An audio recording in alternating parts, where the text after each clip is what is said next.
भीनी सुहानी सुबहों में ठंडक जिगर की है, कलियां खिली दिलों की हवाएं किधर की है। मरीज़ रोज़ा किस तरह रखें, ख़ास तौर से वो मरीज़ के जिनको ऐसा मसला दरपेश है कि उनको दवाई या फिर बीच में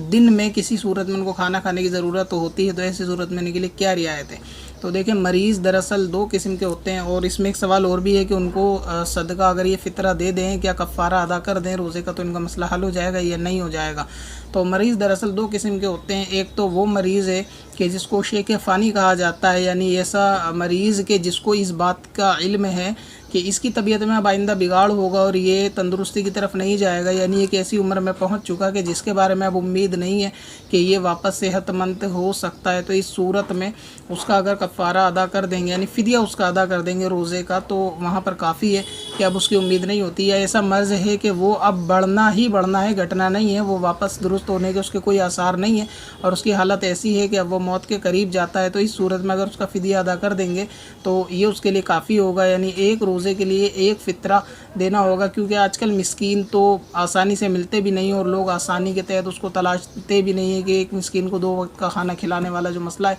तो इसलिए एक फ़ितरा अगर एक रोज़े का कफ़ारा देना चाहें तो उसका अदा हो जाएगा। अब क्योंकि इसमें जो गेहूं की रकम होती है, कीमत होती है, वो हर शहर के हिसाब से अलग अलग होती है, लिहाजा इसमें कितने रुपए बनेंगे ये आपको अपने शहर के इमाम साहब जो रहते हैं जामा मस्जिद या फिर आसपास की मस्जिद के, वहाँ से मालूम करें कि इस साल आपके वहाँ फ़ितरे की क्या रकम है। जो भी आपके वहाँ सदका फ़ितरे की एक फ़ितरे की रकम हो वो आपके एक रोज़े का कफ़ारा होगी, तो उसके हिसाब से जितने रोज़े आपके छूटेंगे और आइंदा सही होने की उम्मीद भी नहीं है, रोज़े रखने की उम्मीद नहीं है, तो इस सूरत में आप वो फ़ितरा अदा कर देंगे तो आपका जो है रोज़े का कफ़ारा अदा हो जाएगा। अब एक मरीज़ ऐसे होते हैं कि जिनको ये बात मालूम है कि इस साल वो रोज़े नहीं रख सकते और उनकी तबीयत ऐसी नहीं है कि जैसे शुगर का मरीज़ है कि अभी फ़िलहाल उसके सही होने की आइंदा तो उम्मीद होती है, मगर अभी ऐसा मसला दरपेश है, यानी इतनी हालत मामला अभी सीरियस है कि वो नहीं रख सकता, तो उसको चाहिए कि वो सही होने के बाद रोज़ा रखेगा। वो अपनी तरफ से अगर ये कफ़ारा अदा करेगा रोज़े का तो ये उसके लिए काफ़ी नहीं है। और किसी को अभी ये तबीयत सही होगी नहीं होगी, इसके फ़िलहाल जो तबीयत ख़राब है इसमें रोज़ा छोड़ेंगे या नहीं छोड़ेंगे, इसके लिए कायदा ये है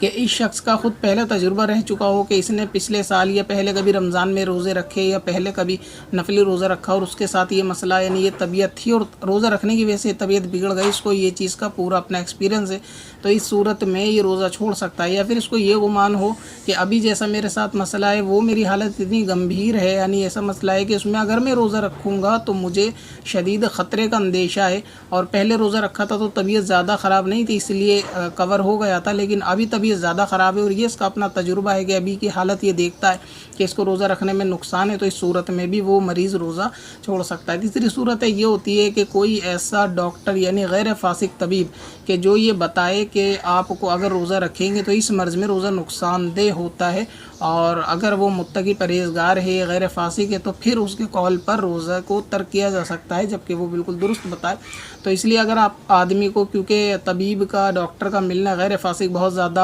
आसान नहीं होता, तो इस सूरत में आपको चाहिए कि अपने तजुर्बे को देखें कि अभी रोज़ा रखने से क्या नुकसान होते हैं, और आपको लगता है कि रोज़ा रखने से नुकसान है क्योंकि बार बार खाने का इसके अंदर जो हुक्म होता है, बार बार दवा लेनी पड़ती है हर 2-2 घंटे में, तो इस सूरत में आपकी रियायत होगी। और अगर ये चीज़ मालूम है कि अभी फ़िलहाल तबीयत ख़राब है लेकिन ये मर्ज़ बाद में दुरुस्त हो जाएगा, तो फिर आप कफ़ारा नहीं देंगे बल्कि मर्ज़ के जाने के बाद आप इस रोज़े की क़ज़ा रखेंगे। ठीक इसी तरह अगर ये अंदेशा है कि अभी गर्मी के रमज़ान है लिहाजा मैं भी रोज़ा मुझे नहीं हो पाएगा, लेकिन सर्दियों में अगर छोटे दिन होते हैं इस सूरत में रोज़ा हो जाएगा, तो आप फिर गर्मियों के क़ज़ा रोज़ों को सर्दियों के महीने में भी पूरे कर सकते हैं, बड़े दिन के रोज़े छोटे दिन के महीने में भी पूरे कर सकते हैं। तो इसकी क़ज़ा बहरहाल आपको करनी होगी, इसकी तरफ से आप ये रकम नहीं दे सकते। अब जैसे शुगर के मरीज़ होते हैं उनकी बहुत से मसलों में शुगर ऐसी हाई लेवल की हो जाती है कि उसमें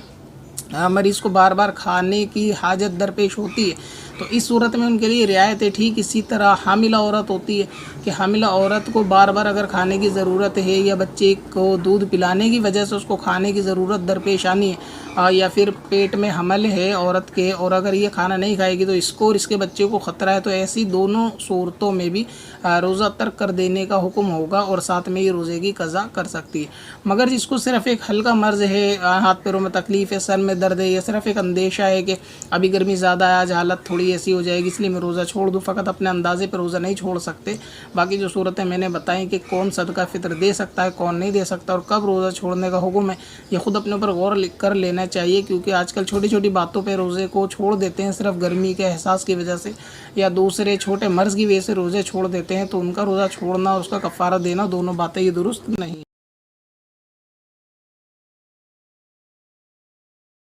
और